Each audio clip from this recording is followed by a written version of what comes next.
kwenta sa buhay ko eh. Wala ka na iambag. Puro ka na ng gastos, puro ka pasarap. Ano buhay natin ngayon? Asa ka na lang sa akin dahil may trabaho ako? Kumilos ka naman, Miguel. Lecheng buhay to. Mahal naman. Nagsa-sideline naman ako ah. Lahat naman ang kinikita ko dun ah, sa pagkain na pupunta. Nung ako nagtatrabaho, hindi ako ganyan sa'yo. Grabe kang makasumbat. Parang wala akong ginawang tama ah.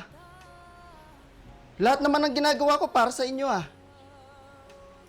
Nagtatrabaho naman ako ah. Ano bang tingin mo doon? Hindi ba trabaho yon? Trabaho nga.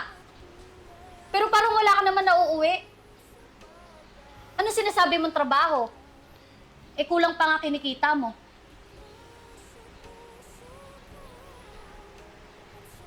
Sa tingin mo, mabubuhay mo kami? Sa kinikita mo, dyan kaka-sideline mo, Miguel? Please naman oh. Pagod na din ako. Parang nang bibigay yung katawan ko eh.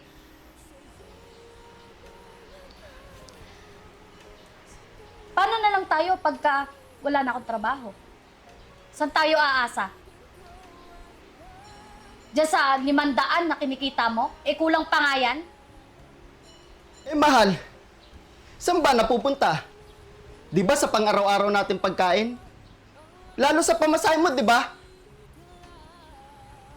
Hindi mo man lang na-appreciate lahat ng ginagawa ko? Lahat ng nakikita mo mali.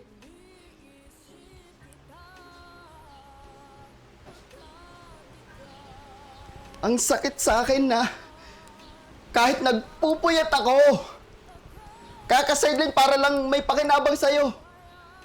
Lahat ng nakikita mo mali eh. Alam mo, pag ganito na lang lagi, hiwalay na lang kami ng anak mo muna sa'yo. Puro na lang kamalasan nangyayari sa buhay ko pagkasama kita eh. Lagi na lang ganito. Hindi ako umuunlad. Lalo ako naghihirap. Yan ata magandang planong gawin sa buhay natin, Miguel. Gusto ko munang kumawala, Miguel. Gusto ko munang kumawala sa sitwasyon nito, Miguel. Hirap na ako, Miguel.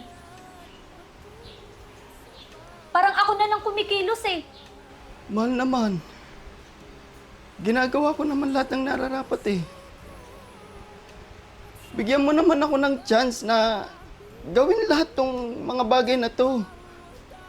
Ayokong malayo kayo sa akin ng anak ko. Kayo na lang ang natitira ko eh. Kayo na lang ang meron ako. Please, mahal, wag mo naman akong iiwan. Alam mo, kulang pa nga yung kinikita mo sa pambili ng gatas at diaper ng anak mo eh. Tapos batugan ka pa. Alam mo, ito na desisyon ko. Uuwi muna ako sa amin. Pwede mo naman madalaw yung anak mo eh. Pero pagpahingin mo muna ako ng 1 linggo. Ano naman, please. Wag mo naman gawin sa akin to. Promise, gagawin ko lahat. Wag lang kayo mawala sa akin ng anak ko. Please, bigyan mo naman ako ng pangalawang pagkakataon, mahal. Nahihirapan na ako, Miguel. Hindi ko na kaya. Kaya please, pagpahingahin mo muna yung utak ko, please lang.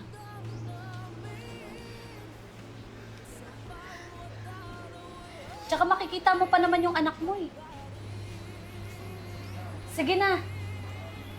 Alis na ako, nandiyan na yung service oh. Mag-usap na lang tayo pag okay na ako. Mahal naman kita pero kailangan ko muna ng space. Sige na. Mahal!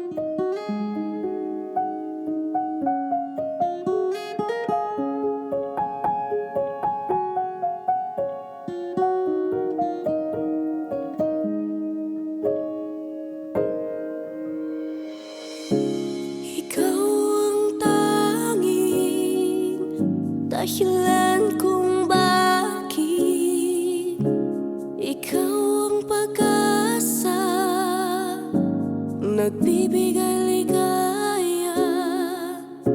Sa'yo lamang ako muling makakakita ng liwanag sa gitna ng dilim.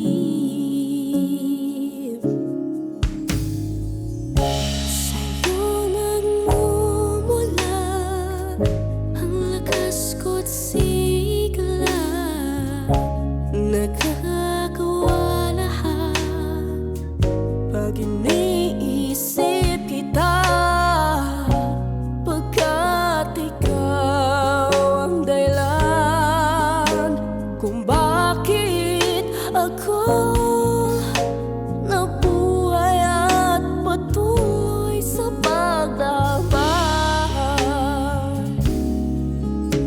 Ikaw sa puso ko at sa aking damdamin, sa bawat araw ay aking hangarin. Sa'yo lamang ako tumitibay,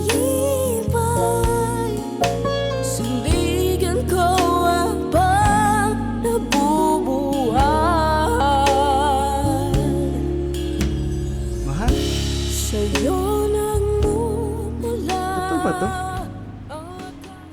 Bumalik ka? Oo, mahal.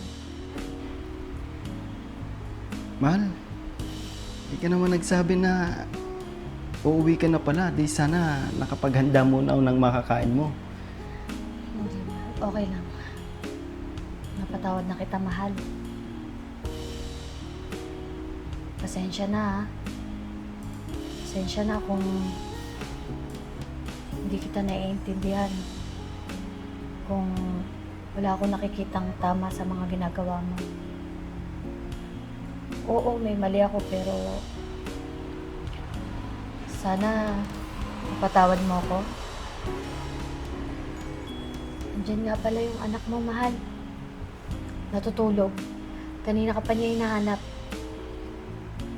Pwede mo naman siyang puntahan. Sige, pupunta ko na lang siya maya-maya. Pasensya na din, mahal, kung hindi ako naging mabuting ama sa anak natin. Hindi ako makapaniwala na nandito na kayo ng anak ko. Sorry din, mahal, kung marami akong pagkakamaling nagawa. Ako yung may mali, hindi ikaw. Sana magsimula ulit tayo.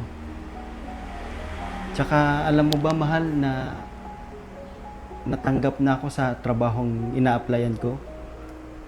Bukas na bukas magsisimula na ako. Talaga? Good news yan, mahal. Ako yung natutuwa sa'yo. Pero sana, di na maulit to, ha? So, Ano, pinagluto nga pala kita. Kasi, alam ko pagod ka. Ano, tara? tara. Tamang-tama. Kanina pa rin ako gutom na gutom eh. Pagod na pagod ako sa paghahanap ng trabaho. Dahilan kung bakit ikaw ang pag-asa, nagbibigay ligaya. Sa'yo lamang ako muling makakakita ng liwanag sa gitna ng dilim. Sa'yo nagmumula ang lakas ko't sigla, nagkagawa lahat pag iniisip kita, pagkat ikaw ang dahilan kung bakit ako